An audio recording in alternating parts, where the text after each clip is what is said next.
கெட்ட செய்தி கேட்டு அல்லது ஏதாவது துக்க நிகழ்ச்சி நடந்தது என்று மனவேதனையில் இருக்கிறீர்களா? கவலைப்படாதீர்கள். அதன் மூலம் உங்களுக்கோ அல்லது மற்றவர்களுக்கோ நன்மையும் நடக்கலாம்.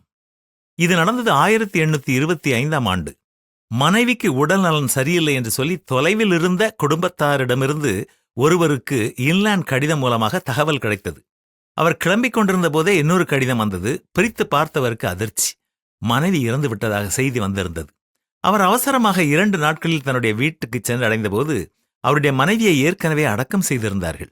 தாமதமான தகவல் பரிமாற்றத்தால் அவர் மன உளைச்சலுக்கு ஆளானார். தன்னைப்போல் வேறு யாரும் பாதிக்கப்படக்கூடாது என்றும் நினைத்தார்.